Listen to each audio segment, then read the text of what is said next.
Are you looking to grow your sales team? If you're scaling or rolling out something fresh, like new products or new initiatives, it's time to refocus. And that refocus means hiring the best fit salespeople. But how do you identify which sales reps you should hire? And how do you know what type of expertise your company needs? Don't worry, I got your back. Hey guys, I'm Jason Patel, co-founder and CEO of Open4j AI. On this channel, I'll help you drive revenue, generate sales, and meet your quota.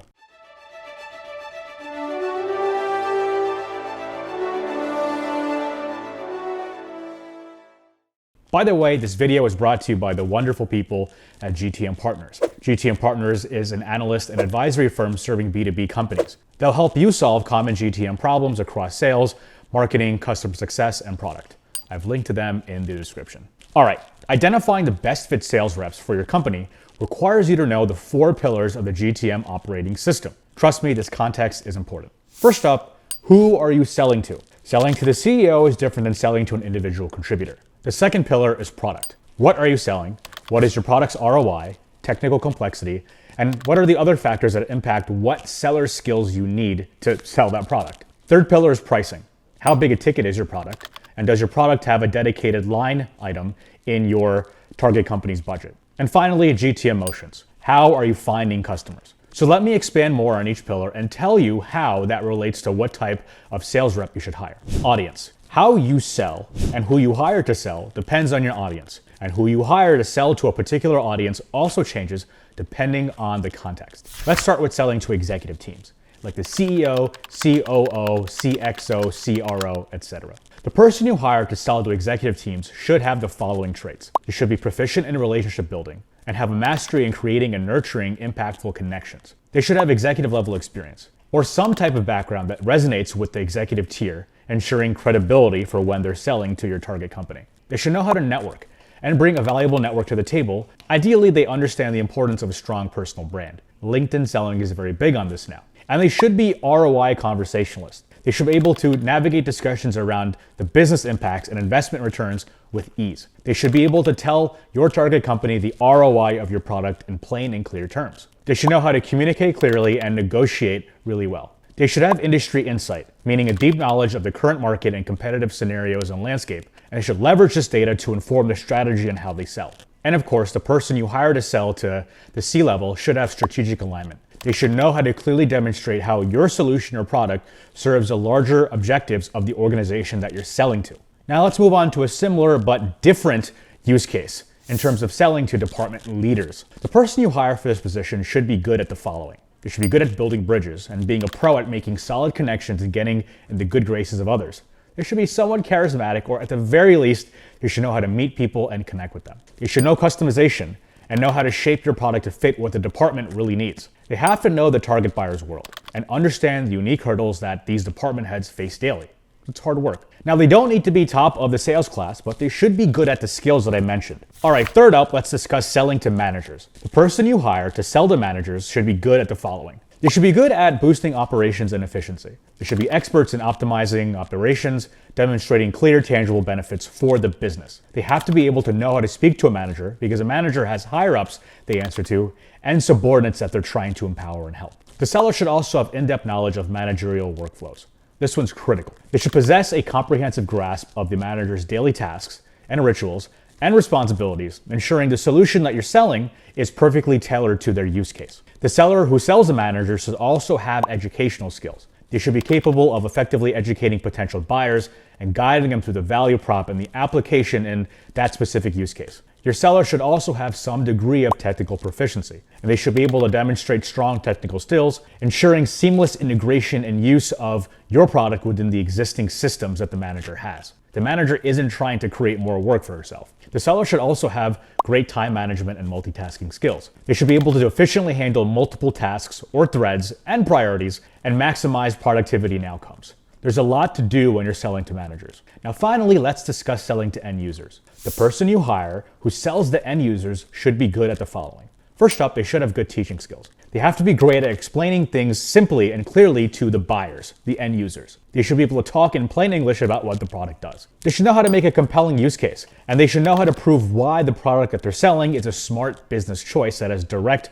ROI impact. They should be tech savvy and have a solid grip on the technology that the product handles and uses. That way it can integrate seamlessly with the buyer's tech stack. This buyer should also be good, ideally, at influencing others. Can they guide buyers on how to persuade their own bosses about the benefits of the product? When you're selling to end users, those end users will probably have to talk to their supervisors about implementing the product that you're selling. You should have product expertise when it comes to demos. So this seller should have a deep understanding of your product to wow buyers with the hands-on demos that really showcase what your product can do.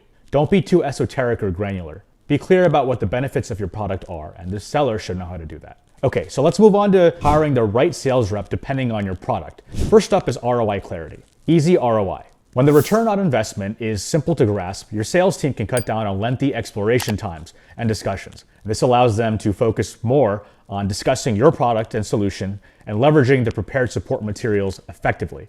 So it's a lot more straightforward. But if your product has a more complex or amorphous, nebulous, intangible ROI, you need a salesperson who can investigate. They gotta be skilled in crafting tailored materials for each potential client and use case and know how to coordinate with sales engineering for this purpose. There are multiple stakeholders here. Technical complexity with their product. So for advanced products, the seller needs to have a deeper risk assessment and a profound understanding of the customer's specific needs. All of your sellers should know how to handle the customer's needs, but especially sellers who are selling advanced products. And so these sales reps must be equipped to develop bespoke business cases, which is a step not always necessary for simpler products. People implications. So if your product demands significant changes in employee behavior or entails elaborate training, it's going to be a tough sell.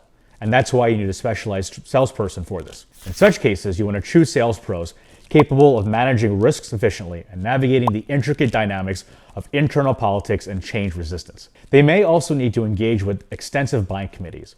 So you're not just talking to the end user and their department head, but you might have to talk to the financial buyer, the CFO as well. Industry specs. When targeting a particular industry, it's crucial that your sales team has the necessary expertise and trustworthiness with potential buyers. You don't want to put anyone in that sales seat. Each industry often uses specialized vocabulary, and lacking fluency in this language can quickly undermine your credibility and therefore sink any chances you have of landing the client. Now let's move on to the third pillar and discuss what traits your sales rep should have depending on your pricing strategy and model. This one will be quick and it's pretty straightforward. High-end products or services that are new line items will require a seller very comfortable with the C-level executives, talking to boards and convincing a diverse buying committee. A new line item for the budget means extensive exploration and selling, so be prepared for that. Now, a seller selling something with an existing line item will need to be more adept at competitive positioning against other companies. In other words, if the buyer is considering you and a couple of other companies for the same use case and functionality, the seller needs to know how to position your company and product against the competitors. And finally, let's discuss the fourth pillar, which is what traits your sales rep should have depending on your go-to-market strategy. Inbound selling. Inbound sales reps must prioritize efficiency and process orientation, along with strong qualification skills. Qualification essentially means, is the person in your pipeline a good potential customer? While these positions may be suited for more junior salespeople due to product complexity and pricing strategies, don't ever underestimate the skill required to close inbound deals effectively. Inbound will perhaps be your best pipeline, so you need to capitalize on that pipeline effectively. Always appreciate a good salesperson. Selling is an art. Now let's move on to outbound selling. Your sales reps focusing on outbound efforts need a proactive approach. They gotta be ready to hunt for opportunities. They need a deep understanding of how to utilize intent data and navigate the entire sales funnel. They need to showcase a hands-on approach to identifying and seizing sales leads. Next up is a PLG sales motion, or product-led growth. For a sales-assisted PLG strategy, your sales reps must be adept at creating compelling business cases, and they should have a thorough understanding of product data. They gotta know the product inside and out. Those in pure PLG roles should concentrate on understanding and optimizing upgrade paths, in addition to educating potential buyers about your product's value. Partner-led growth. Sales reps in an ecosystem or affiliate model must streamline processes, pay meticulous attention to detail, and excel at building efficient, productive relationships. Their success hinges on their ability to forge and maintain partnerships that drive mutual growth. That's the bedrock of any solid partnership. And then there's event-led growth. Event-led growth sellers are the extroverts of the sales world.